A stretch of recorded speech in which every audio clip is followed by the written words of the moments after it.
Hello, today we're looking at reversing a settlement discount on Sage 200. Firstly, what is a settlement discount?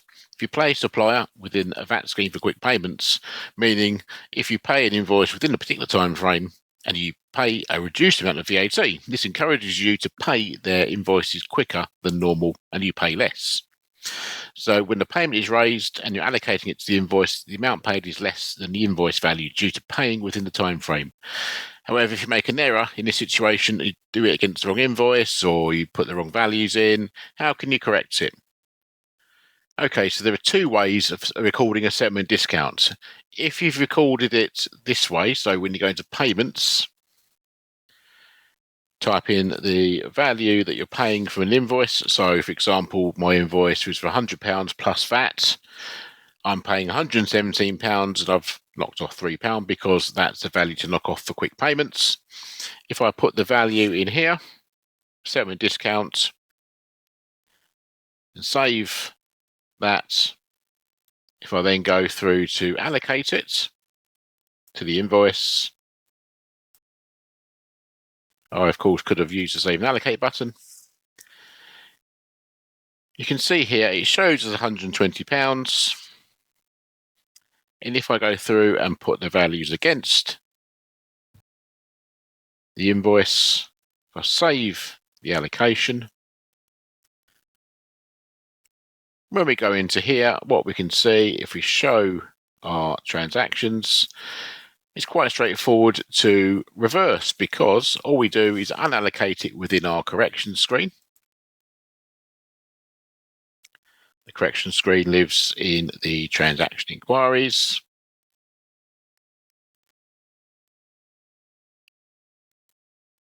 And I can reverse it. It puts the settlement discount in the box here. Easy, no problem at all. Okay, so the other way of recording a settlement discount is a slightly more complicated way of reversing. So we've got another scenario under kitchen builders. So if I do another payment, so again, I can put my reference numbers in, etc. And I put in my £117 again because I'm paying less because of settlement discount. However, this time I'm not going to complete the settlement discount box at the bottom. If I then go through a new save and allocate, obviously what you can see here is obviously the £117 is going to be allocated. If I show the allocation against the invoice as £117, it would leave £3 outstanding, which is wrong. So if I type in £120 in this box, you can see there's a discrepancy at the bottom. So the difference shows as -3. If I press save, it says the allocation does not balance. Do you wish to write this off as a discount?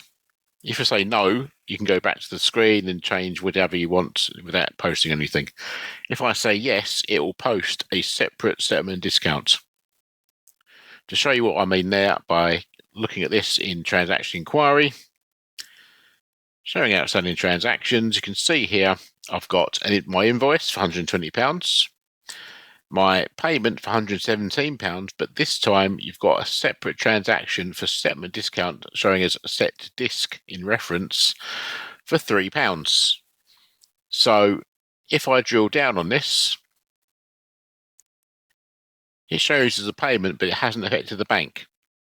If I show you the £117 has come out of the bank, this hasn't, because it's a bit of a workaround type of transaction it creates to make it show that the invoice has been paid off, but not paid off by monies from the bank.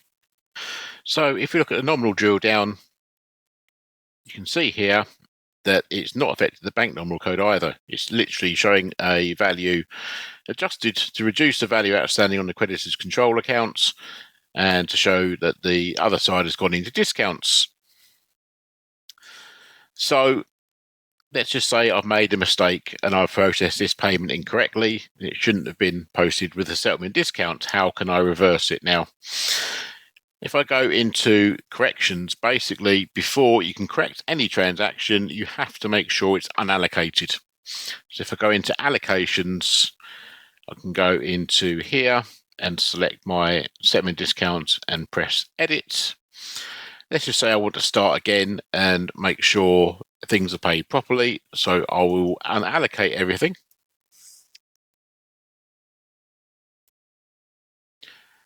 Okay, and go back to my list. Let's just say I want to reverse my payment. I want to start with a clean slate, and I'll try again in a minute. So I go through to reverse my £117, which is my legitimate payment. Press on reverse. You can see here it's got my values as the same as the payments. Lovely. So that has cleared the payments. So what do I do now for the settlement discount? If I go into correct, if I then go into reverse, it tells me that this transaction cannot be reversed or corrected. Due to the type of transaction it is, it doesn't really know how to reverse it automatically. So how can we reverse it? Now, to reverse it, we would need to raise a dummy invoice because this transaction hasn't affected the cash book. It also, where it's showing as a payment, it hasn't affected the VAT return. So we need to do a dummy invoice, which is going to reverse this value out.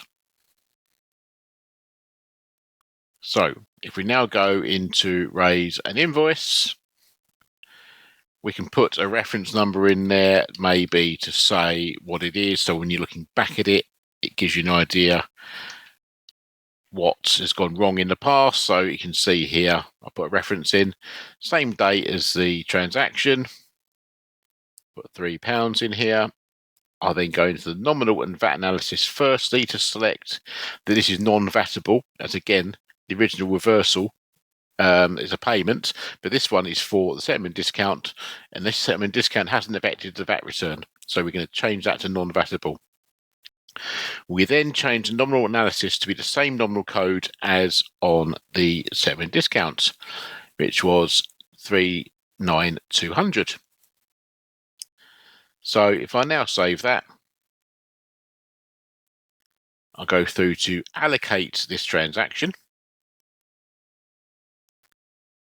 Okay, so we go through and we select our kit 001. We're going to allocate this settlement discount to this dummy invoice. Press save. Now we go back to have a look at the transaction inquiry. So we can see our invoice here and we can see our settlement discount. So if I drill down on my invoice, you can see here it's affected the creditors control and discounts, and it's showing it in the reverse fashion for the settlement discount. So all we've done there is negated the effects of the settlement discount transaction by raising a dummy invoice. So these are the ways you can reverse the settlement discount in Sage 200 depending on the situation.